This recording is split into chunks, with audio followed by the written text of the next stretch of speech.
Can I be vulnerable with you for a second? I woke up this morning not feeling pretty, not feeling very smart, not feeling like I was worth anything. As a matter of fact, I actually went to bed that way. This is not something that I usually talk about, but it's not the first time that I've experienced that feeling. And then I realized I'm not the only one in the world that feels like that. Feeling like you are completely inadequate is something that I wish nobody had to experience. It just takes so much out of you. It's actually physically exhausting. And the reason why I have that going on is because I'm getting stressed out. And so I realized today, honestly, I didn't want to be out of that mode. I was upset. And it kind of didn't matter what anybody said to me because it's not necessarily that I wanted to stay down, but sometimes you're so down that you don't even want to get up. Yesterday, I got invited to an honor society. And I don't say that to be like, oh, I got invited to an honor society and I'm so sad. No, seriously, it didn't matter what I had going on that was good. Something about the mindset that I was having was just taking that all away. And then I felt terrible too because I was like, dang, I feel like I'm not being grateful. There are so many things that I do have that I am able to do that I really should be grateful. And it doesn't mean that just because you're grateful, you don't feel negative emotions. Believe me, because I was about to crash out. I was seconds away from a crash out this morning. Actually, I think I might have crashed out. I don't know. But if you have ever felt like you're not enough, know that you are. If you don't come across anybody else that will tell you, or if you haven't told yourself, you are enough. You are already enough. The fact that you're watching this video, that means that you woke up. It's something to be grateful for. And if you don't do anything else but wake up someday, be grateful for the day. And this is not some type of, oh, holier than thou type of thing because I was getting annoyed by everything. And then I feel bad, guys. I'm so sorry. Because I was like, oh, I want to have more subscribers. I want to do this and I want to do that. Then I had to think about like, why? If I have this amount of subscribers, that means that this amount of people want to hear what I'm saying. This is the amount of people that I can share with. This is the amount of people I can help. And so am I saying that that's not important enough? That's not good enough for me? What am I saying with that? The purpose of me starting this was to be helpful, was to also be a journey for myself because I'm not trying to share things from a bird's eye view. It's more of I'm right next to you type of thing going through this. And then I realized I was feeding my own purpose because I didn't start this to be popular. That would have been nice, or it would be nice, who knows what happens. But that's not really the main thing. And if you remember what your purpose is, that feeling of inadequacy becomes inadequate. And sometimes this happens because we associate our worth with our accomplishments. This is something I definitely do. And y'all, I don't know, I used to have a stigma a little bit about going to therapy that it meant something was wrong with you. Well, it doesn't mean that something's wrong with you, but it could just mean that you have something that you want to improve. And what my therapist told me was that I associate my worth with accomplishments. And that was very consistent with the way I was feeling last night and the way I know I've had friends feel and different things like that. Because my thing was, I've done A, B, and C. Why don't I feel like B? Or I have A and B.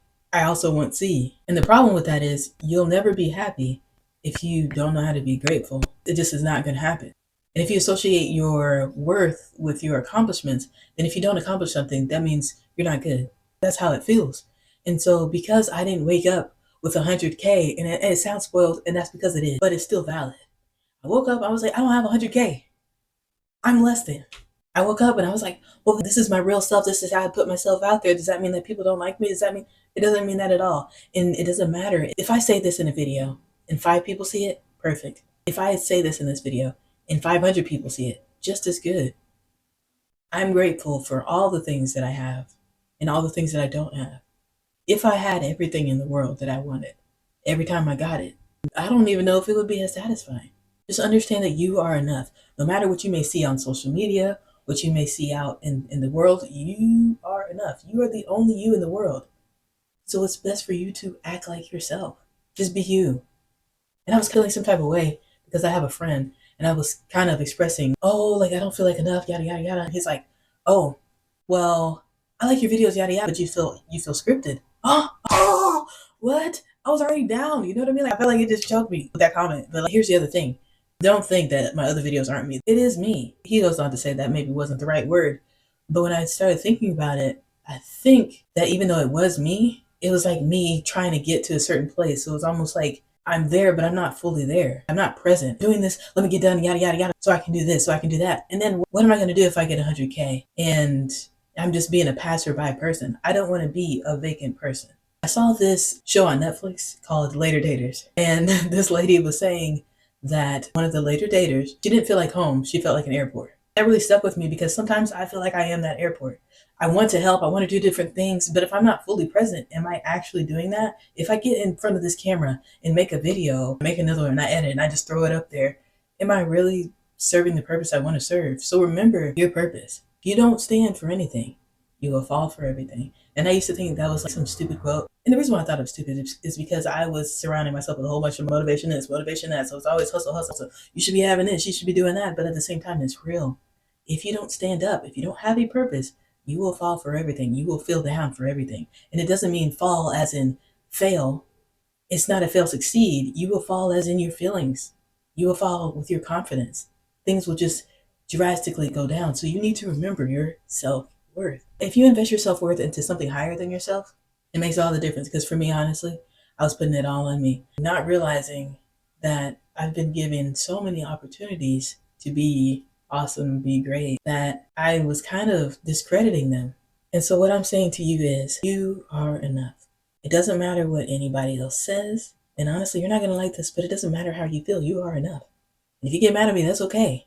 But you are enough. The word enough literally means enough as required. You are enough as required. You got to think about it. If there's only one of me, then it requires one of me. There's only one required. So why do I feel like I have to be all these different things to be this? This is what's required of me. And it's okay to be an overachiever, but remember not to be a downer for yourself. I took a personality test yesterday for my positive psychology class. Yeah, I know, positive psychology. And it said one of my greatest strengths was fairness. And one of my challenges is that I'm not very hopeful. Essentially, I can be pessimistic sometimes. And I was like, oh, so does that mean that I can be fair to others, but I can't be fair to myself? That's what it sounds like to me. So remember to be fair to yourself. It doesn't matter what you do in this world if you don't have your full heart in it. And you can't possibly have your full heart in it if you don't have a heart to give. And I don't have B-roll of me crying. I don't really pull out the camera when I'm crying. But y'all, I was tore up. I did not look good. My face was all puffy. Then I looked in the mirror. Then I didn't like the way I looked. Then I wanted to do it all over again. And then I realized, dang it, how selfish can I be? You know what I mean? I want to have everything and I get it. And then I want more. You know what I mean? You see how that sounds? I think sometimes whenever you get into a state of, I want to do better and be better, you forget to sit in where you are and say, I want to do better, but this is great. I want to do better now, but this is great. There's a story about a farmer and he says, maybe, maybe not for everything. So I'm going to tell you that story. And I can't remember exactly how it goes, but I'm going to tell you the last part. The farmer's son was doing perfect in school, maybe his work, whatever it was, he was doing well. And people would tell the father, oh, your son is doing well. Hey, isn't that great? And he would say, maybe, maybe not. The son was riding his horse and the horse threw him off. And people said, oh my goodness, because he broke his leg. They said, wow, this is terrible. This is horrible. And he said, maybe, maybe not. The next day, this is an old story. The next day, the military came to get him for this war that they were fighting. He could not fight because his leg was broken. And they said, that's great, isn't it? And he said, maybe, maybe not. And the point of me sharing that story is because if you're watching this video, you are actively living. There's nobody watching this video not living. At least I don't think so. The thing about that is, maybe it's good, maybe it's not. If I always felt like I was the best in the world, I think I would have a problem with humbleness. And the thing about being humble is it's always better to be humble than to be lifted for no reason. When you're humble, you're usually grateful. When you're humble, you're usually attentive. And that's another thing. I don't listen to advice very well. You might have to pick me up and shake me because although I like to get thoughts and different things like that, I don't like to consistently see that I need to change, even if I feel that way myself. So that's something I have to work on. And so in feeling like you are enough, sometimes it takes listening. Sometimes it takes allowing yourself to listen to other people's advice. It might be beneficial. Now, if somebody's telling you you're not enough, freaking microphone died. See, things are not perfect. Earlier today, I probably would have blown up about that. But the thing is, I still have the opportunity to charge it up and try again. And that's kind of what we have to do in life. Things are going to happen that you're not going to like. And I have to tell you, I'm talking to myself too. So I'm not just talking to you. There are things in your life that you're not going to like. And sometimes maybe it won't have a happy ending. But the thing is, no matter what, maybe good, maybe not. I know all the circumstances I've had have made me who I am. And overall, even though I may seem disappointed in myself or feel disappointed in myself sometimes, I'm overall happy with who I am. And I hope that you feel the same way. And even if you don't feel that same way, it takes time and it's not something that's consistent. And my last thing is be careful how you talk to yourself. And this is going to sound creepy when I say it, but you are never talking to yourself. Water responds 2 words. I personally believe in something higher. But even if you don't, you're never talking to yourself. Now you can look that up. Water responds to positivity and negativity. And according to research, we're what? 70% water? So every time you say something bad about yourself, your body understands that. Think about every time you say something wrong or harmful to yourself. Think about telling your younger self that. You wouldn't walk up to a 5-year-old kid and say, "You are not enough." That's what you're telling yourself. You're not pretty enough. You're not smart enough. You wouldn't say that to a kid. And even if you were told that, you wouldn't want to hear that. So remember, what you tell yourself is what you will be. And I had to think about that, like, I am not talking to myself nicely at all. I'm not being kind to myself. I can be fair to others. I can't be fair to myself. But instead of saying I can't, I just started saying I will be. And I found myself feeling a little bit jealous. Then I felt bad because I'm like, wait, I'm not a hater. I love to see people do well. It's just that I wanted to do well too. But that's not the way to get there. The way to get there is to stay vigilant. Whatever you have your mind set on. If nobody else tells you, I believe in you. You are enough. Remember that.